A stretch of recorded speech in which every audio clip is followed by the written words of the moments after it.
Hey, what's up, everybody? My name is Scotty H, aka Scott Nicholas William Holshaw from Diamond Life Academy, and I am a survivor of addiction. In the last couple days, the topic of information or knowledge in regards to the actual, how do I say this? The actual nature of where we are at in this crisis of the addiction epidemic and the overdose crisis, and further to that, homelessness. And, there's a lot of information and education that could really help people understand the nature of what we are dealing with and the totality of the enormity of the evil that is at play here in the minds and hearts and souls and spirits of these people, these human beings that are suffering and struggling on our streets right now. And not to go on a complete rant, I'm going to try and summarize this because I wish there was some things that people did know and understand.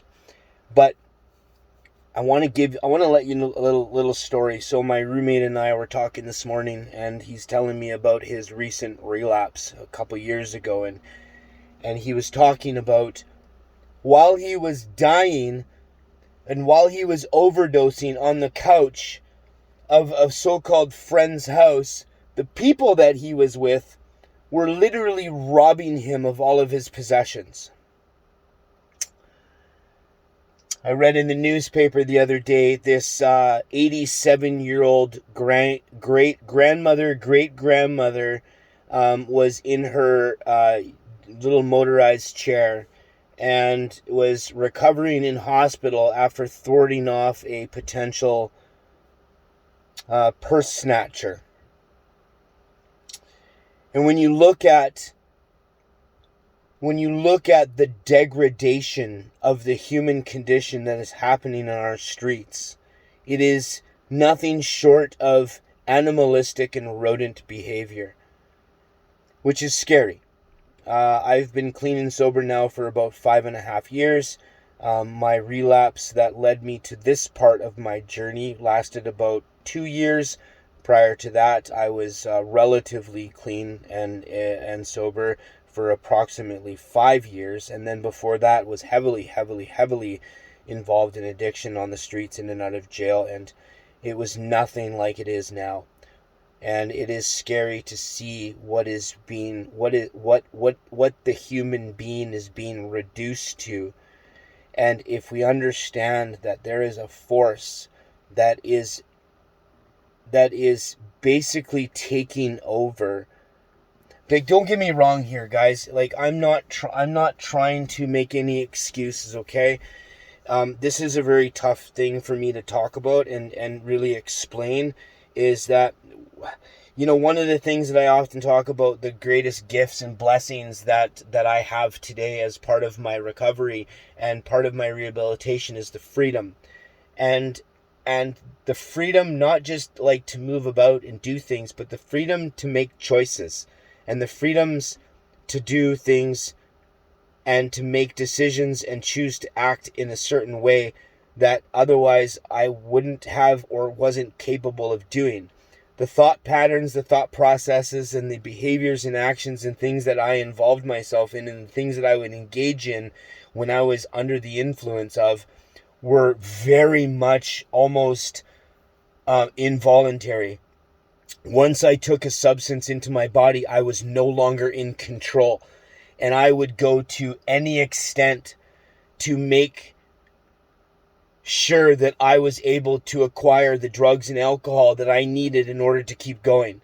And I think that people don't quite understand that evil that is involved in this thing. Now, you may not believe in evil, you may not believe in the devil, you may not believe in evil spirits, but I assure you that there is an energy force and a power that is far greater and far more powerful than any human being is capable of overcoming or defeating or separating himself from, that literally takes control of the person's entire psychological unit inside their brains and drives them to the brinks of literal insanity to acquire, to use, and to fulfill that need, that insatiable thirst and quench for their drugs of choice or alcohol.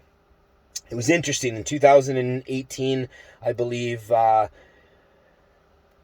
Berkeley University did a psychological study where they took 127 participants, I believe, and they separated them into groups. And these guys were very, like, upper middle class, upper class, successful business, successful entrepreneurs, moms, dads, like all these types of things. And they put them into rooms, and they took their cell phones from them, and they put their cell phones into boxes and told them to sit there. And basically it was to study the biophysiological response to the separation from their cell phones. It was trying to prove how addictive the human being has come to with regards to technology. And 90% of participants exhibited a biophysiological response indicative of addiction, basically indicative of addictive tendencies. And like their brain patterns, their heart rate, their palms got sweaty as time progressed. And it even got more interesting that when their phones started dinging and ringing and all these types of things, all types of stuff started happening. Now imagine that on a power of like 100 or times 1,000,000. That is to the extent upon which it could be equivalently compared to that of the addictive craving and urge when a person is under the influence of substances. And what we are dealing with is an energy, and a negative energy that and throw in biophysiological neurochemicals and dopamine and endorphins and all those types of things that go along with it. Yep, like there's an interesting study that's done by UBC. It was Rat Park, and the rats hit the thing, dopamine, and that kind of stuff. Yes, there is that definitely. And I'm not a scientist by any means. I consider myself quite avid in the area of research and education on addiction, and all the scientific terms I can't articulate to better explain in a way, but from my own personal experience, when I am under the influence, okay, I'm 5.5 years clean and sober, okay, found a wallet at the gym about 3 months ago. Louis Vuitton wallet, had about $700 cash in it. Okay, you want to talk about freedom? Okay, freedom to make a decision. Not even for a second did I even consider, for not 1 second did I consider taking that wallet or taking any money from it. If I was any less clean and sober, if I had only had a couple months clean and sober, if I was still in my addiction, there would be absolutely no question about it. The freedom to make those decisions doesn't exist when you're in your addiction. As much as I hate to say this, because this is going to be a hard pill for you guys all to swallow, but what you're witnessing is involuntary behavior that is induced by a psychological phenomenon and a psychological, psychological prison and bondage to addiction and addictive behavior. And these people who are under the influence of substances or in the realm of addictive substances are so encapsulated and so captivated and so in bondage to the slavery and the slavery of behavior that is related to seeking, acquiring, and using more substances is beyond their ability to control. Absolutely 100%. They are not responsible for what is going on in their lives. Absolutely 100%. They are not capable of functioning. And honestly, I think that if more people understood the power and the force that was at play here, and what is actually going on in our world of addiction and homelessness. Not to mention, okay, underlying conditions, concurrent disorders of mental health, and underlying issues. We are looking at a systematic breakdown of the human condition that is depriving people the ability to function and be a part of humanity and society on a massive level. Now you want to talk about Dr. Gabor Mate, literally, it is self-medication gone wrong completely. There is a massive amount of trauma that has happened and continues to happen in our culture, in our society, throughout history, abuse, neglect, even more so now with the influx of technology and what's going on in the world. Like, you combine all of that along with a separation of society and an exclusion from being a part of. People are so desperate to become a part of or numb their pain of isolation and abandonment and abuse and neglect. And I mean, I had all the excuses in the world, and I know firsthand. I had all types of atrocities happen to me. I was beaten. I was sexually molested as a child. I was abused. I was neglected. I was bullied. I didn't fit in. I was always seeking for fulfillment and validation and recognition and being a part of and getting to be recognized and validated. And all of that was part of my addictions too. And then once I got involved in the addiction world, holy fuck, I was beaten, I was shot at, I was stabbed, I was tortured, I was abused. I had the baseball bats broken into the back of my head. Back of my head caved in with baseball bats. I had to have my necklace surgically removed to the back of my head. I have scars on my face from being tied up and tortured with a box cutter, where I was stabbed 17 times. I had somebody try to hack my arm off with a hatchet. I've been burnt, like tortured. I have burns and burn marks and scars on my body from being tortured. And coming out into society and being objectified and marginalized and stigmatized by society as being a criminal and an addict and a dope head and a dope fiend and a junkie and all that kind of thing, and those barriers that are put up that make it almost fucking impossible to succeed, are all of the issues that are going on right now that these people are fucking really fighting with, to be a part of and be included into a society and be accepted as just good, wholesome human beings, let alone the opportunities that are so at a loss and so minimal at what actually really needs to be available for resources. There is a massive, failure on the behalf of the provincial government and the federal government to deal with the underlying issues that perpetuate the addiction and the homelessness crisis in our country. And I won't even get into that depth, because that's on a whole nother level and a whole nother share. What my goal here was to educate and to give people a little bit of an understanding.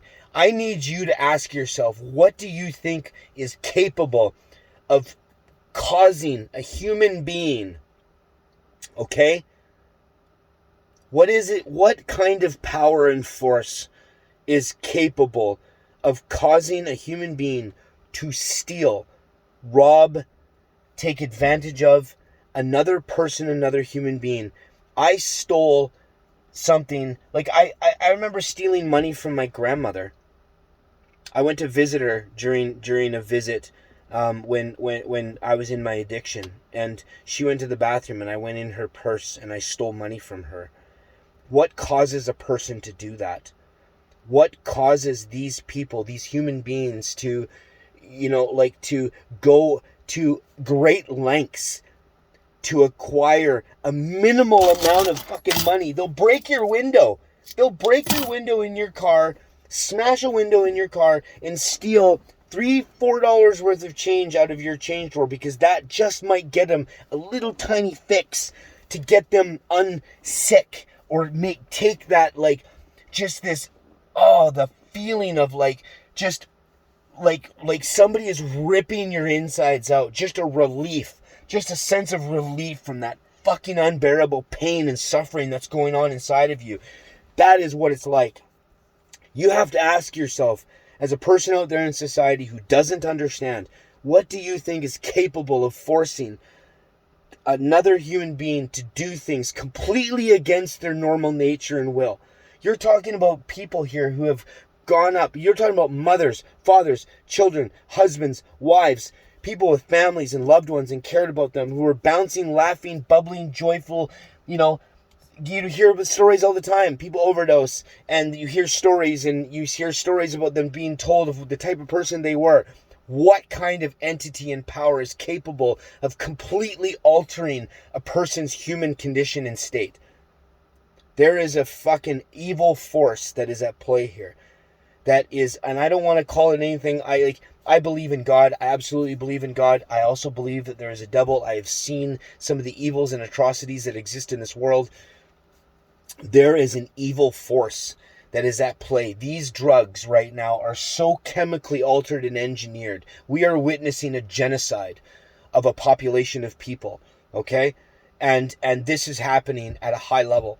And, we are witnessing chemically altered drugs so bad that they are literally deteriorating and eating the brain matter of human beings to make it impossible for them to cognitively function and make any kind of decisions for themselves, and they are completely in bondage and slavery to the substance itself. That is what is happening. And these people are not capable of functioning any sorts without being completely weaned off and being cleansed of these drugs. And the pharmaceutical fucking industry isn't any better. Methadone and Suboxone isn't any better. And that's what they're trying to push with this harm reduction model. Don't get me wrong. I think that the harm reduction model is definitely a benefit with some oversight and some conditions upon use. 6 months to a year, maybe 2 at the most. But to have people on methadone for fucking 4 or 5 years that are just sitting in these houses, they're rotting from the outside in or the inside out. They're aging 10 or 15 years from what they are. They have no motivation, no drive to do anything, and all they sit there is they get their methadone every day. That's not positive. That's not functional. That's not promoting a healthy reintegration into society. We have a massive failure on the provincial government to provide reasonable resources and access to things that are capable of helping an individual and to give them a fighting chance of becoming a functional member of society. Living skills, life skills, learning how to bank, how to fucking cook for themselves, clean for themselves. There are a lot of people out there that don't know how to do that. And these treatment centers and stuff like that they're offering, they can't run. They get run on welfare money. One of my friends just came down from a treatment center. He's been there 6 months. He's the camp monitor. They are hiring from within. Their own clients are being hired to run these facilities because they don't have the money or funding to hire professional staff to actually provide resources. Their programs are all internally run on multiple levels of this and in multiple situations and resources that are offering treatment.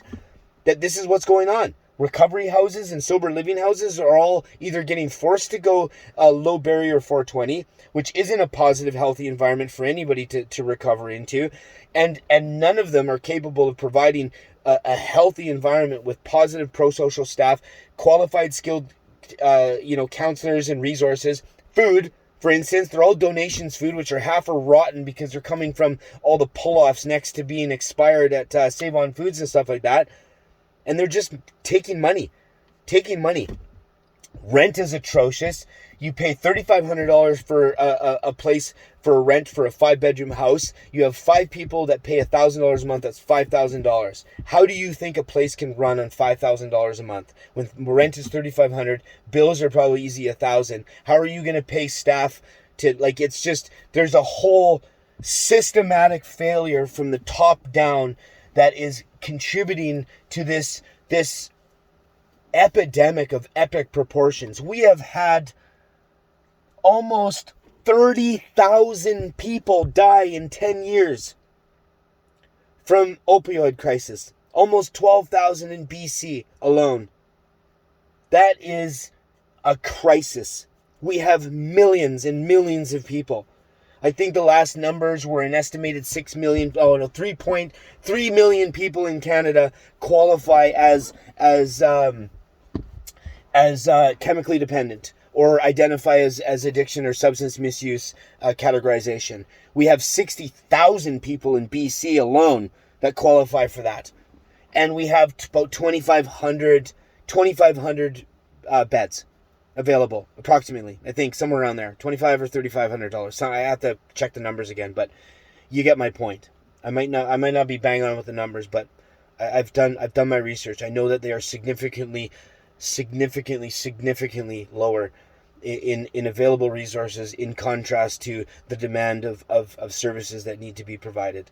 Now, I don't have all the answers by no means, but if this information can serve to help you understand a little bit better that we need to unite as a community and start offering services that are going to help people recover and provide resources that are going to help people rehabilitate better into the community.